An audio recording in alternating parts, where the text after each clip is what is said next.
గా నేర్చుకోవాలా? అప్టాక్స్ తో మా ఉచిత లైవ్ వెబినార్లలో చేరండి. ఆల్గో ట్రేడింగ్ కేవలం ₹10 బ్రోకరేజీ అందుబాటులో ఉంది. ఇప్పుడే అకౌంట్ ఓపెన్ చేయండి.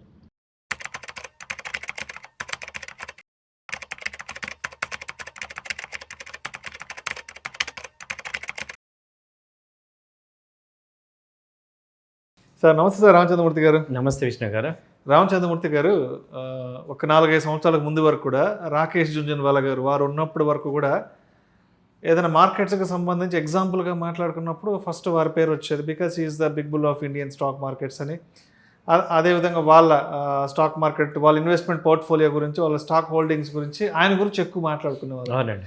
సో ఇప్పుడు ఆయన తర్వాత వారి వైఫ్ రేఖా జుంజున్వాలా, సో ఆవిడకి సంబంధించిన పోర్ట్ఫోలియో హోల్డింగ్స్ గురించి కూడా ఈ మధ్య బాగా డిస్కషన్స్ వస్తున్నాయి కాబట్టి ఎస్ వారి వైఫ్ ఎవరైతే ఉన్నారో రేఖా జుంజున్వాలా టాప్ 7 స్టాక్ హోల్డింగ్స్ ఉన్నాయి ఇండియన్ బిగ్ బుల్ ఎడిషన్లో. యాక్చువల్గా ఇవాళకి కూడా ఆయన చనిపోయినా కానీ రాకేష్ జుంజున్వాలా గారిని ఒక పాజిటివ్గా మనం ఒక ఇండియాలో బిగ్ బుల్ అంటాం. ఈయన కెరీర్లో ఎక్కడా కూడా నెగిటివ్స్ లేవు. ఈయన తీసుకున్న స్టాక్స్ కానీ ఈయన చెప్పిన మనం ఇండియన్ వారెన్ బఫెట్ అని కూడా అనొచ్చు. అవును, ఎందుకంటే ఒక వాల్యూ అసలు ఇండియాలో అసలు ఇన్వెస్ట్మెంట్కి ఒక ఫిలాసఫీని తీసుకొచ్చారు. కాబట్టి ఈయన యొక్క స్టాక్స్ కానీ ఈయన యొక్క ఐడియాలజీ కానీ ఈయన కంపెనీస్ కానీ మనం కూడా వినటం వల్ల ఏంటంటే ఎలాంటి కంపెనీలు అసలు సెలెక్ట్ చేసుకోవాలి, వెల్త్ని లాంగ్ టర్మ్లో ఎలా హోల్డ్ చేసుకోవాలి, అలాగే ఒక మిడిల్ క్లాస్ పర్సన్ నుంచి ఒక కుబేరుడు ఎలా అయ్యాడు. అంటే ఇప్పుడు చాలామంది ఒక కంపెనీలు పెట్టి పబ్లిక్ లిమిటెడ్ అయ్యి కుబేర్లు అవుతున్నారు. ఈయనేంటి ఓన్లీ ఇన్వెస్ట్ చేసి అయ్యారు. ఈయన ఎక్కడ ఏ కంపెనీ చార్టెడ్ అకౌంటెంట్ ఈయన. అలాగే ఈయన ఏ కంపెనీ పెట్టలేదు కానీ కంపెనీలు ఇన్వెస్ట్ చేసి ఇక కుబేర్లు అయ్యారు.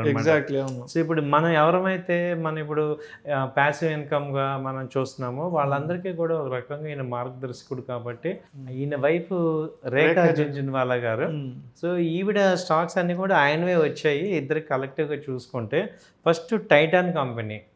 టైటాన్లో వీళ్ళది ఎంత ఉంది ఇప్పుడు ప్రజెంట్ రేట్ అయితే 4,500 5,000 ఆల్మోస్ట్ ఉంది. సో ప్రజెంట్ ఈయన దానిలో ఎన్ని షేర్లు ఉన్నాయంటే దాదాపు 5.31% స్టేక్ ఉంది. 4,71,00,000 షేర్లు. 4,71,87,470 షేర్లు ఉన్నాయి ఒక టైటాన్లో. సో ఇది వర్త్ వచ్చి 21,000 crores మినిమం వర్త్ ఉంది ఇప్పుడు ప్రజెంట్ వాల్యూ అరౌండ్ చూస్తే. సో అంత వెల్త్ని ఆయన టైటాన్ ₹5 కొన్నానని చెప్పారు. అవునవును, టైటాన్ అంటే రాకేష్ జుంజున్వాలా అంటే ఫస్ట్ ఇంకా టైటాన్ గురించి మాట్లాడితే ఎన్ని అప్ అండ్ డౌన్స్ వచ్చినా ఆ కంపెనీ నుంచి బయటికి రాలా. సో ఒక 3 ఏళ్ళు అది డౌన్ ట్రెండే ఉంది. అలా అయినా కానీ అలాగే హోల్డ్ చేశారు. సో అందుకని వాళ్ళ సంపదని ఎంజాయ్ చేస్తున్నారు. సో నెక్స్ట్ కంపెనీ ఏంటంటే స్టార్ హెల్త్ ఇన్సూరెన్స్. సో ఆయన ఇన్సూరెన్స్ ఇండస్ట్రీలో బాగుంది గ్రోత్ అనుకొని ఈ స్టార్ హెల్త్లో ఇన్వెస్ట్ చేశారు. దాదాపు 15.6% స్టేక్ ఆయనకు ఉంది. దాని నెంబర్ ఆఫ్ షేర్స్ చూస్తే 9.6 crores షేర్స్ ఉన్నాయి. వర్త్ వచ్చి 5,000 crore worth as on date ఉంది. ఆ తర్వాత మెట్రో బ్రాండ్, మెట్రో షూస్. ఈ మెట్రో బ్రాండ్ దీనిలో ఏంటంటే ఈయన 14% స్టేక్ అయితే దీనిలో ఉంది. సో దాదాపు 4,000 crores వర్త్ ఇప్పుడు ఉంది. ఇది ప్రజెంట్ నెంబర్ ఆఫ్ షేర్స్ వచ్చి ఆల్మోస్ట్ 4 కోట్ల వర్త్ షేర్స్ ఆయన దగ్గర ఉన్నాయి మెట్రోలో. తర్వాత మేజర్గా ఫోర్టిస్ హెల్త్ కేర్, దీనిలో దాదాపు 3 కోట్ల షేర్లు ఉన్నాయి ఆయనకి. 4% స్టేక్ అది ఉంది. అలాగే ఇప్పుడు మొత్తం కలెక్టివ్గా 3,000 crores వాటి యొక్క వాల్యూ. తర్వాత టాటా మోటార్స్ 2 కూడా స్ప్లిట్ అయినాయి. టాటా కమర్షియల్ వెహికల్స్లో వచ్చి 4.87 కోట్ల షేర్లు ఉన్నాయి. వర్త్ వచ్చి 2,000 crores, 1.3% స్టేక్ అయితే దానిలో ఉంది. అలాగే టాటా మోటార్స్ ప్యాసింజర్ వెహికల్స్లో కూడా ఆయనకి 4.87 కోట్ల షేర్లు వచ్చాయి. అది వర్త్ వచ్చి దాదాపు 1,600 crores ఉంది ప్రజెంట్. 1.3% స్టేక్ ఉంది. ఆ తర్వాత చూసుకుంటే ఫెడరల్ బ్యాంక్లో వచ్చి దాదాపు 5.9 కోట్ల షేర్లు ఉన్నాయి. 2.4% స్టేక్ ఉంది. దాదాపు 2,000 crores వర్త్ ఉన్నాయి అన్నమాట ఇవి.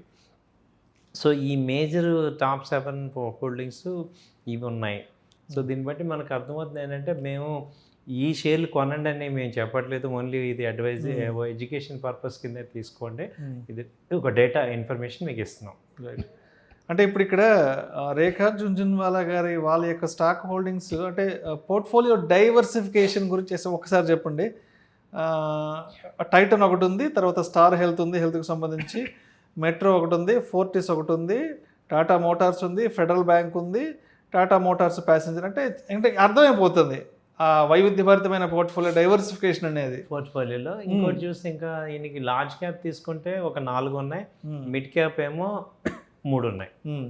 టాటా మోటార్స్ కానీ, ఈ ఫస్ట్ టైటాన్ కానీ, ఈ స్టార్ హెల్త్. లార్జ్ క్యాప్ తీసుకుంటే మిడ్ క్యాప్లో federal health, federal bank, Fortis ఇవన్నీ వస్తాయి అనమాట. సో డిఫరెంట్ సెక్టర్స్ తీసుకున్నారు.